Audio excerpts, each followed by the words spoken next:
A leader is best when people rarely knows he exists. When his work is done, his aim fulfilled, they will say, "We did it ourselves." This is a quote from Lao Tzu, a Chinese philosopher, the founder of Taoism. The leaders excel with their team and make the team feel and believe that they have done everything by themselves.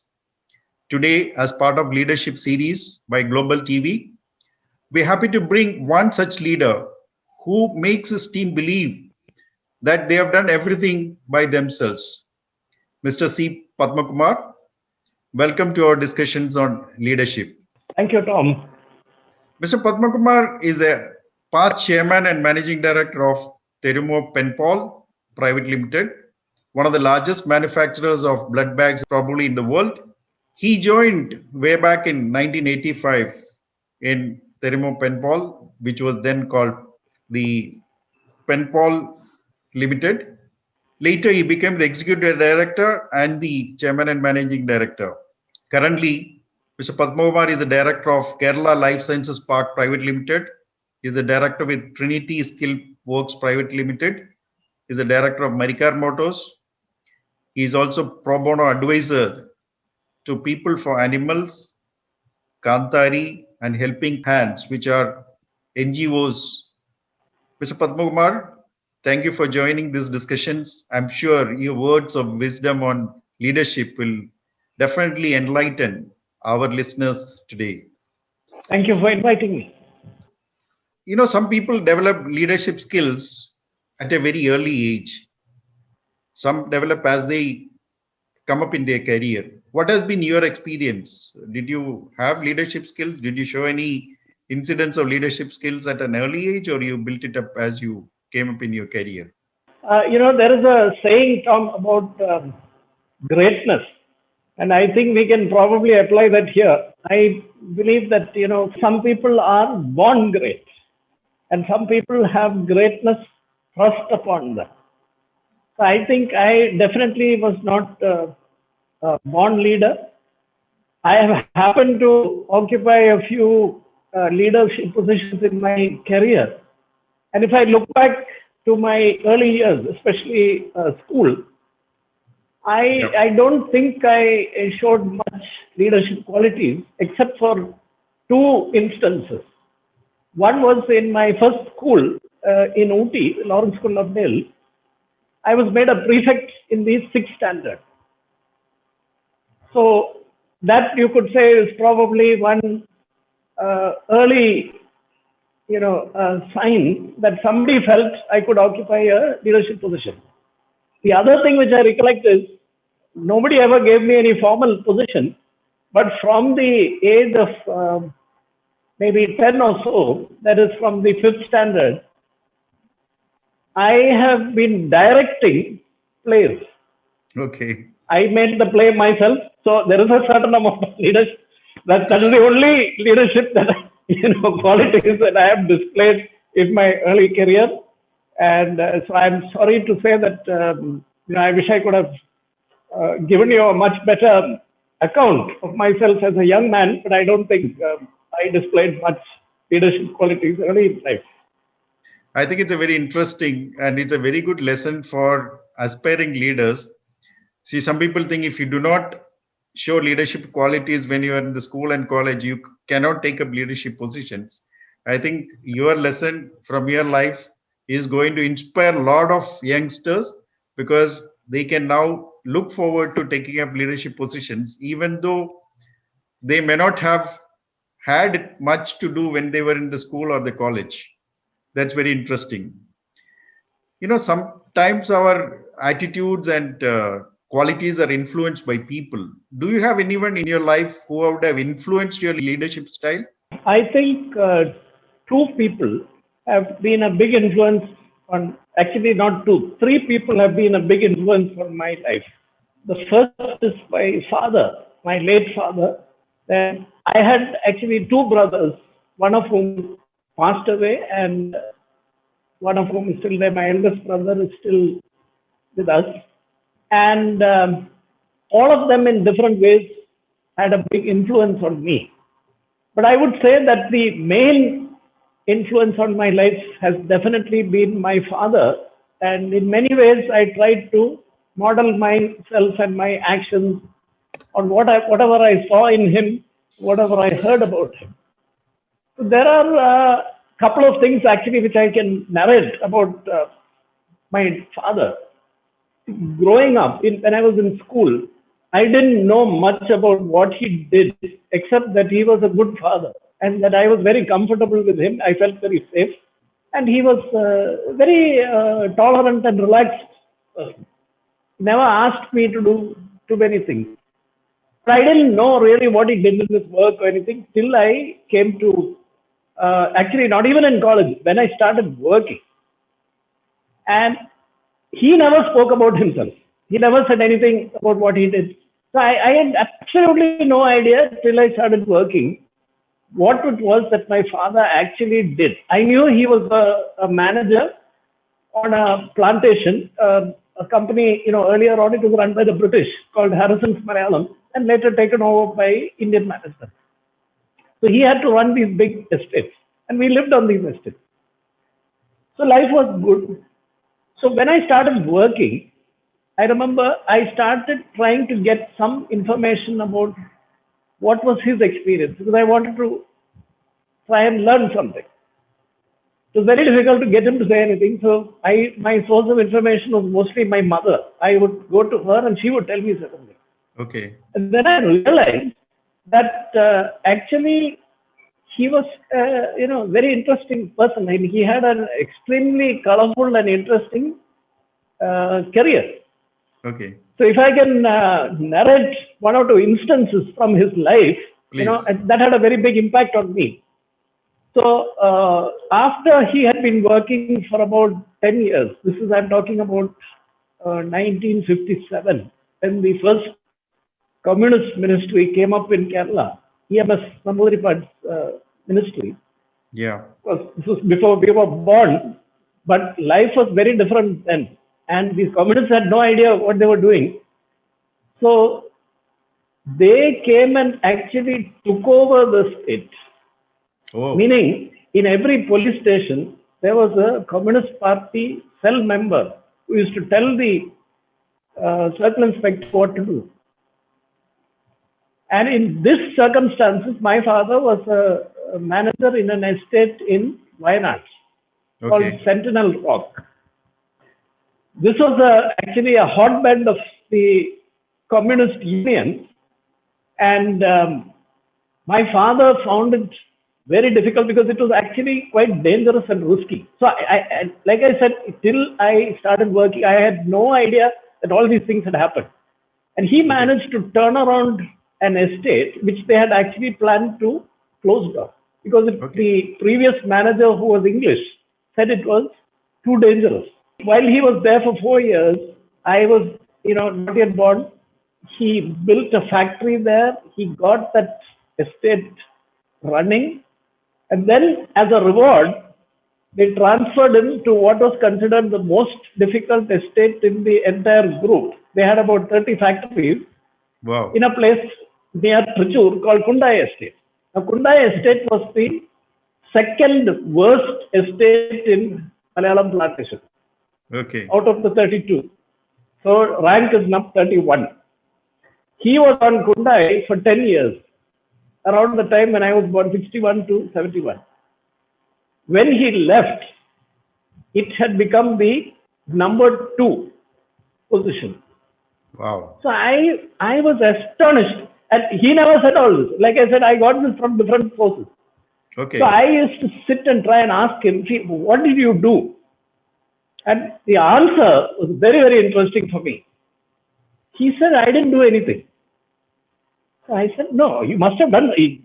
This will not happen by magic. Something you would have done.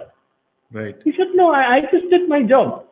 But then when I asked him more and more and started probing, I got some very interesting answers. See, the previous manager was a young Englishman who could not handle the workers. And it became very difficult. There were industrial relations problems, strike. And he actually wrote to the management saying, please sell this estate. You cannot manage this estate. And that's where they sent my father. First day, he went to the what is called muster, that is taking attendance. And in a rubber estate, you take attendance at 6 a.m. before the Right. tapping starts. So as the manager of the estate, he went there and he found a very interesting sight. Where the muster roll is taken, nobody is there. So he waited till 6:15 and then slowly the assistant manager came on his bike. That guy got a shock. Then slowly the conductor, the rubber maker, all these guys slowly started coming in. The workers came by about 6:45 or 7 a.m. So I asked him, what did you do? Did you, send memos and this? He said, no, I didn't do anything. Next day morning, he was there again at 6. This time, the assistant manager was already there before 6, but nobody else. He said this continued for 3-4 days. But slowly, he said maybe after about a week or so, people started coming on time. Very nice. The workers also started coming on time. Just because and he never said anything. He didn't fire them. He didn't issue show cause note, nothing. He was there, that's all. Because the people started coming to the work on time, they started doing the work. And he used to go, and unlike the previous manager, he would go and actually supervise the work in the field. Okay. So people knew that somebody is observing, supervising, and he will, help them out wherever. Anyway, that's all that he did. Now, in a sense, when you think about it, that's all that you need to do in a leadership position. Do your job sincerely, diligently, and it is because the people at the top don't do their jobs, I think, that people at the bottom also become like that. There is a famous saying, the fish rots from the head. Yes. And I believe that. Now, the previous manager, before my father, used to spend most of his time sitting in the bungalow because he had decided that you can't work.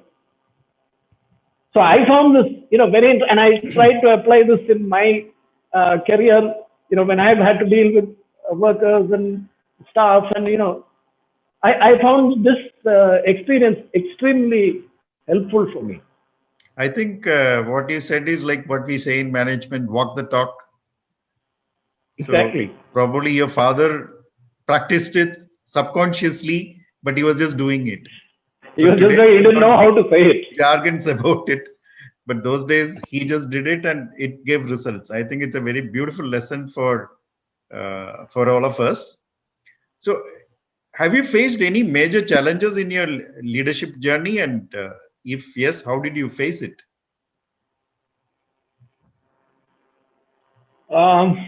Actually, the first 20 years of my career was, you could say, one continuous series of challenges. Okay. But luckily, I was in a very low position for most of this time. It was only towards the later part that I came to any kind of leadership position. So I just went through it. I didn't know too much about it, but later so our company had a lot of struggle for 20 years. And it was only after 20 years that we started seeing some kind of stability, and then we started prospering. So we have had many challenges and many crises. But if I have to pick one serious challenge which affected me, and I was in a leadership position, I would say this was in 1998. So the company had been in existence for about 13 years. We had established ourselves in the Indian market.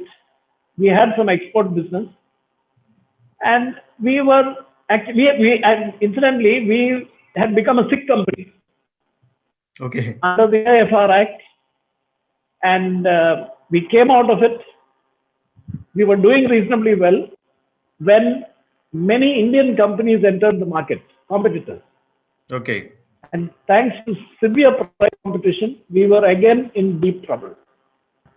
So in 1998, around, I think, April or so, an unfortunate event took place. My elder brother, who was the managing director of the company, he was injured in an accident.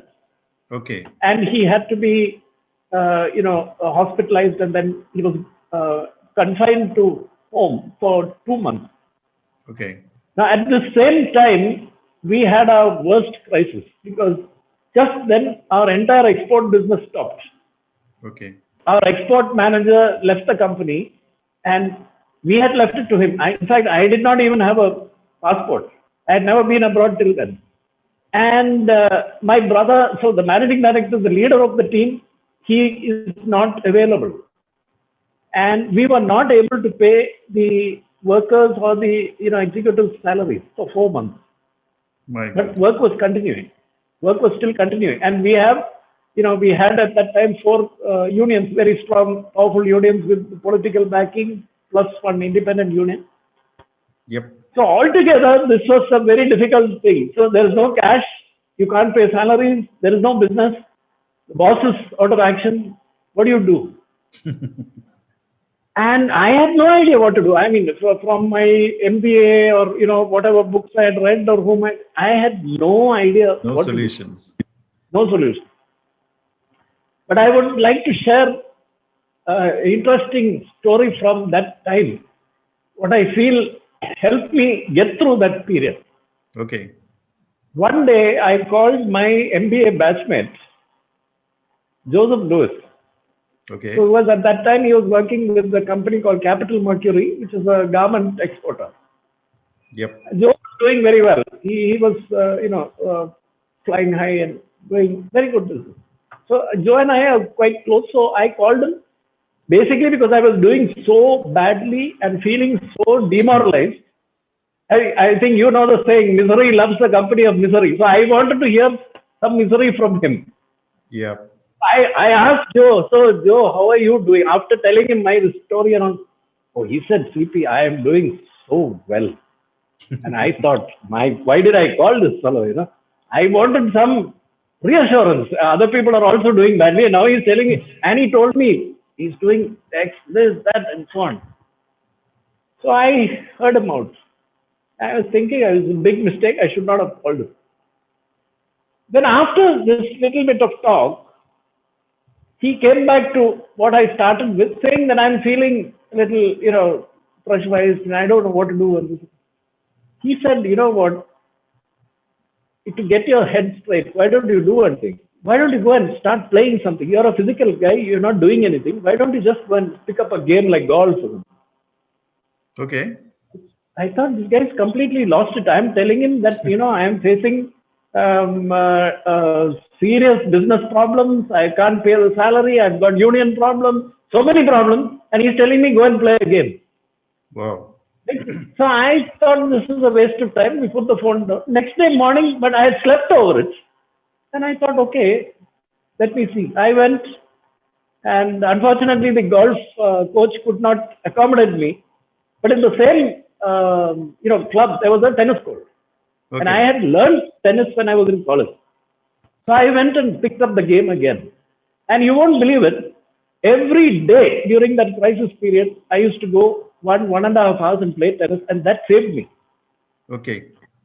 Because I had to concentrate on something else for that 1.5 hours, I was able to manage the rest of the day much better. And also the sheer physical activity, because I was not doing anything physical.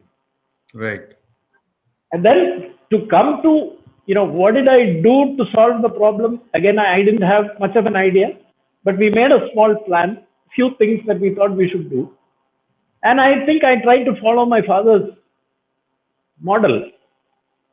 You go and do your work sincerely each day. You don't think too far ahead. What you have to do today, you do it. Make a plan for, say, 1 week and try and do that.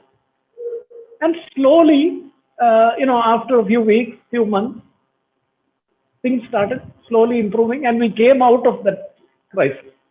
Great. I remember that as the biggest challenge that I've had. Very interesting, because two lessons which I think I got. One is, when you are under pressure, you don't know what to do. Pick up something else which you give you a relief from the problems what you are facing. Second thing is, go back to the basics. Do your best. Do the best possible. Things will turn around as things go forward. Our sincerity and commitment will automatically turn things in our favor, provided we do our job the best way possible, because then the team will also come around and try to do their best or better. Very nice to listen to this. And I just wanted to ask you about this trade unions. You said you had 4 trade unions in the company, and how was their approach? Or, I mean, how did you feel about the unions? Because I'm sure this is one of the challenges any corporate guy in Kerala will face today, or they're probably is afraid of or scared of. Let's say, put it that way.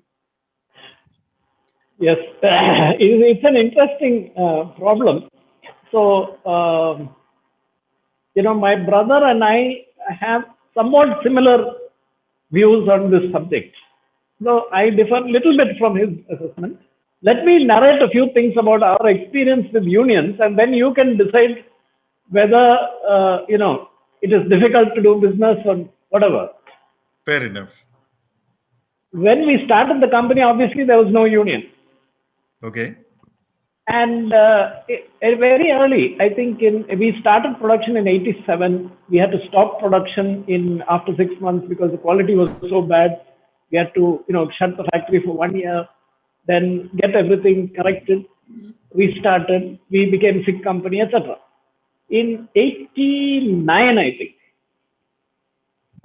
we heard a rumor. The factory manager came with this information saying that somebody is trying to form a union, and he told the MD, sir, you have to now squash it. Make sure that the union doesn't start its work. So the MD, instead of listening to this, did something very different. He called the guy who was the instigator, the sort of union leader. That guy came to meet us. The young fellow, so that guy was a bit scared, actually. Then he said, is it true that you want to form a union? So he didn't know what to say. Finally, he said yes. I said, okay. And how are you going to form a union? Do you know how to form a union? So he said, no, sir, but we will ask. And, so he told them, see, if you try to form a union the typical way, you will go to all the wrong people. Okay. They will give you wrong advice, and you will have a useless union. If you want to form a good union, I will arrange a session for you, a workshop conducted by the Labor Department, and the Labor Commissioner will come and inaugurate. Wow. And that is what we did. The Labor Commissioner inaugurated it. The Labor Department took a class for these fellows. How to form a union, what is a trade union, etc., etc. And they formed a union. Now, this was an independent union for some time, for about 3-4 years. Then they had a problem, they had a fight, like most Kerala things, and they split. And so then finally we had INTUC, CITU, BMS, and plus this independent union also remained. So 4 unions. Yeah. I'll narrate a couple of instances. This same chap, this union leader who started the whole thing, he was considered a bit of a tough guy, and people are a little scared of him. Okay. So loading and unloading was going on in the factory, and initially it was we didn't have head load workers. We ourselves used to do it. I mean, our workers used to do it. So a truck was being loaded with cartons of blood packs. So I was sitting in the personnel manager's office for some discussion. I just happened to look around, and I found one guy is throwing a carton into the truck, and it was the union leader. Okay. I looked at the personnel manager just to see what is he going to do. Did he see? He has seen it, but he didn't do anything. So I also kept quiet. I didn't do anything. Next day, I went to the store. I called the 4 fellows, including this chap. 4 of them were there. And I said, I just want to know whether you people are aware of, what we are doing here, what kind of product and all that. So can you just tell me what you know?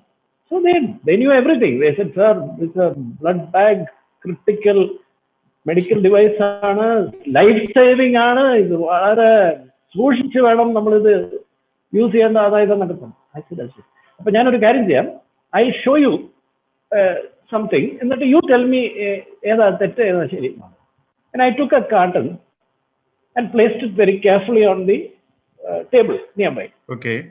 I took the carton and I threw it. Second time. Okay. They all looked horrified. They said, "Sir, how can you do this?" So I said, "So you know the difference, you know which is correct, which is wrong." I saw one person in the store do this yesterday. That's all I said. I didn't say anything more. We never had a problem after that. Very correctly, they used to put this thing. Very So nice. I think, instead of this typical big fight, if you use a little common sense, if you treat people with some respect, but also make sure that, you don't back off. Where you have to stand firm, you have to be firm. Right. Where there is a principle. And I have found that the unions are sometimes, they are not so easy to deal with. I've dealt with them so much. I've spent so many hours. I know they can be unreasonable, all of that. But Yep. by and large, if you deal fairly with them, if you treat them okay and give them basic respect, they will do much more for the company.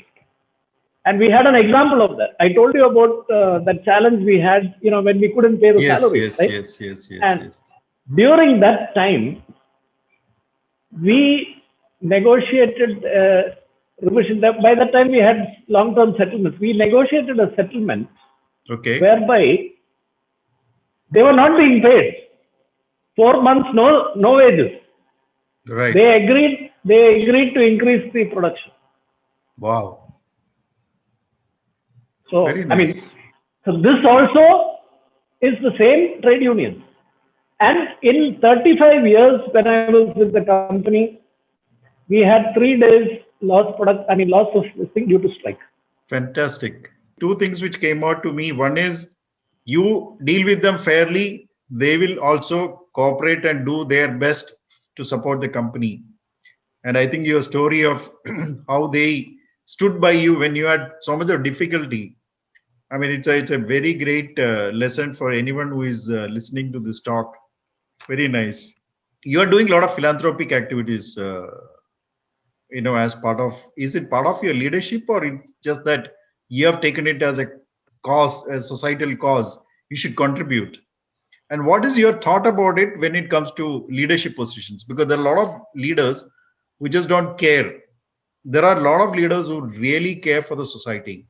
What is your thought about it? I have to say something. I did, as you know, I did my MBA.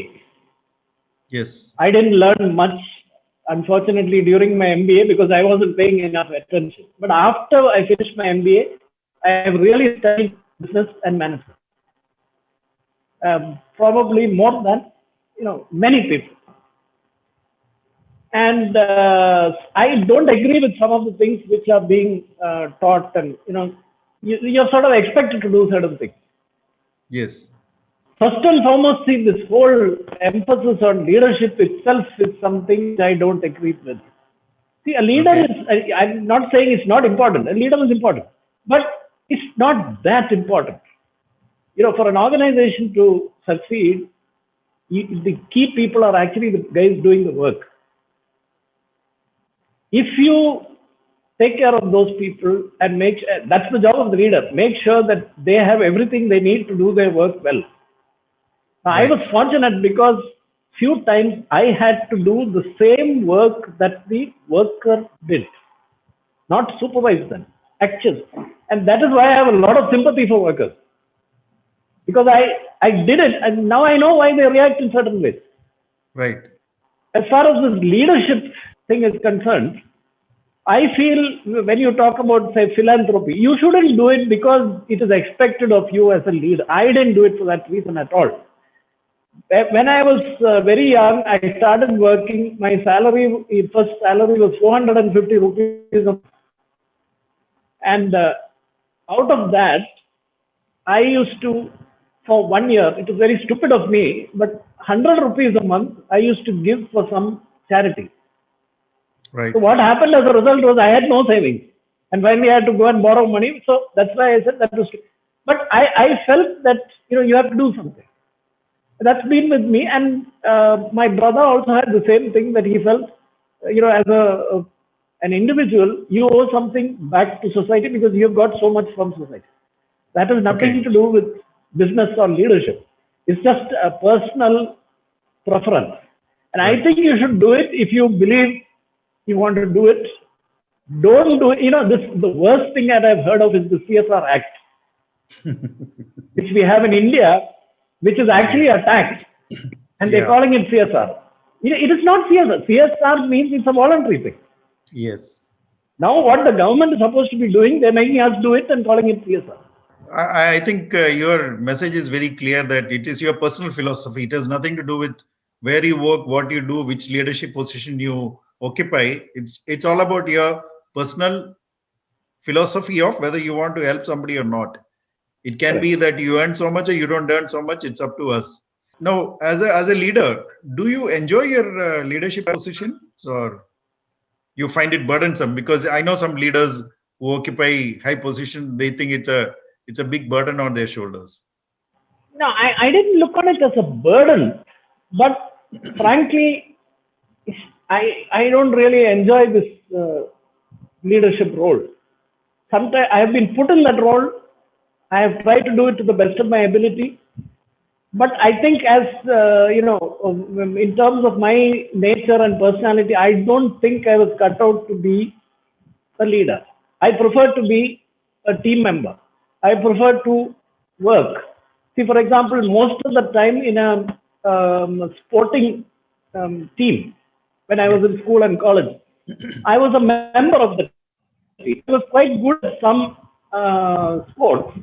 I could contribute, but very rarely was I the captain. In fact, I think only once I was made captain, and that was when I was doing my MBA. Otherwise, never, nobody ever made me a captain of the team.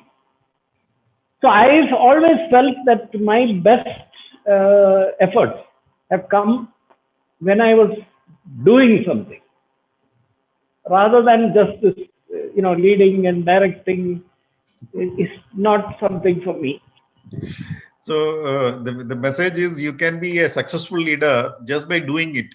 Don't assume that you are a leader and just continue to do what you are good at doing, and people will respect you. And I think it goes back to the introduction what I told about a leader being invisible to the team and just doing your job, and the team should think that they have done everything by themselves. I think you fall perfectly into that.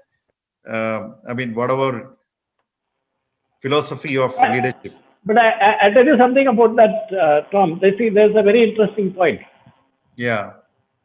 From what you quoted, it appears Yes. that the leader creates the conditions such that the team feels they are doing it, Yes. although actually the leader has done quite a bit, Yes. isn't it? Yes. I'll give you a slightly different uh, take on that same point from Okay. a personal experience of mine. See, Right. I was working with Penpol, Peninsula Polymers Limited, in Right. 1992. I was Yeah. working as the factory manager. And at that time, our products were being marketed in India by a big pharma company called TTK Pharma, part of Right. the TTK group. Right. One fine morning, I was informed by my boss that from next month, I am going to be leaving Penpol. I will be in TTK Pharma and heading their sales division for Okay. these medical devices. I didn't want Okay. to go, and nobody asked my opinion or anything. But I suddenly found I have to go. I had no other choice. So I went, and I knew nothing about sales. I had never done any selling or sales management. No orientation, no induction, nothing. And my boss he was a very competent person, very smart guy, but he was not interested in these products. So he Listening. said, Padma Kumar, you just go and all these guys, he said. I knew the members of the team. Now all these fellows were older than me, my managers. I'm the sales manager. So we had regional managers in Bombay, Delhi, Calcutta, Hyderabad, Chennai, everywhere. So they're all seasoned salesmen. So I was thinking, how do I manage this? I know nothing, they know everything. So I did one thing. Whenever I'm in doubt, I will go to the spot. The Japanese Okay. call this gemba, going and to the Yes, spot. yes, So yes, yes, in yes. sales, you have to go meet customers. So I went and met customers right through the country. And my boss was happy to get me out of the office. And so he doesn't have to worry about me. He'll say, go. I went. Okay. And we did okay. We did reasonably all right. And I found that, see, I was not really adding too much because what could I add to these guys? But they needed certain things to do Right. their job. They needed some resources. They needed some decisions. They needed some budget. They would tell me what they needed. I would do a little cross check because I met all the customers. Right. And if I gave it to them, they would give me the result. So now you tell me whether I was doing it or they were doing it. It's a difficult question. No, I would relate to, what your father did, like going and being there at 6 o'clock in the morning. And to me, I'll tell you, it makes a lot of sense when you go around and be in the field. They may not express it, but they feel it. You being on the spot, being with them, being with the Yes. customers, then what happens is tomorrow when they have to narrate something back to you, they know, okay, boss knows this customer. He knows exactly what his sentiments are. So they'll feel much more at free to talk to you. We may not contribute to their working, but you contribute their psychology. This is what I believe, because I also do a lot of going to the field, being with the customers. Even now I do that because it gives a tremendous amount of confidence to the guy in the field. So I think that way it makes sense. And they feel, end of the day, they will feel, yes, I did it. And we also clap saying that you did it. There'll be some contribution, but they feel good about it. Right. So, Padma Kumar, just to wind up, if you have to give two advices to the young aspiring leaders, what would that be? Just two. I know there'll be so many, but let's stick to two of them. Okay. I would say number one, read whatever you're doing, especially if you're in business, read history. Okay, that's interesting.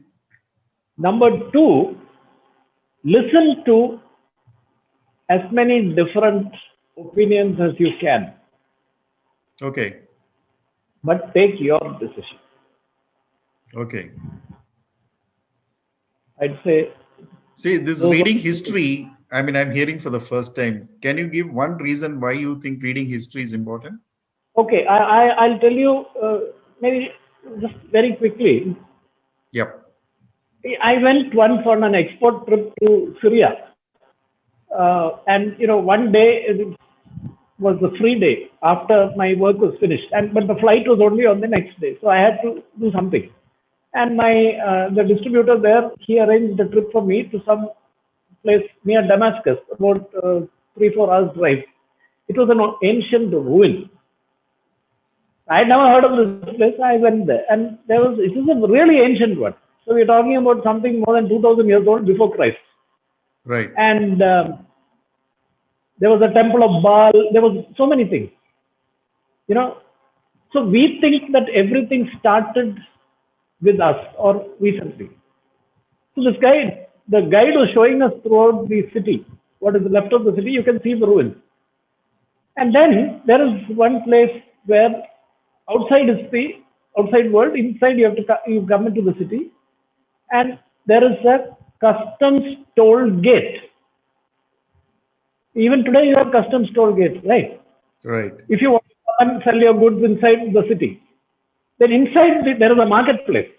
Inside the marketplace, it's a small place. It must be about 200 square yards. That's all. So we're talking about a long time ago.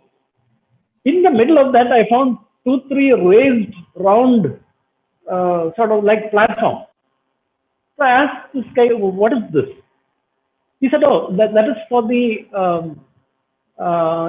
if somebody wanted to advertise his product, Okay. he could pay a fee and stand on this.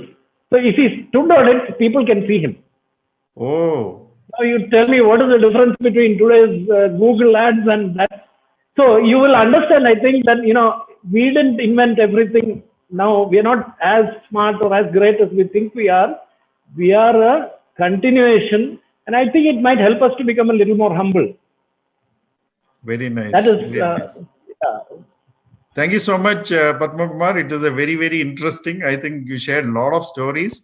I'm sure the listeners will have some time to really think through. And thank you so much for your time. Thank And you. let's hope we'll meet again. Sure. Thank you.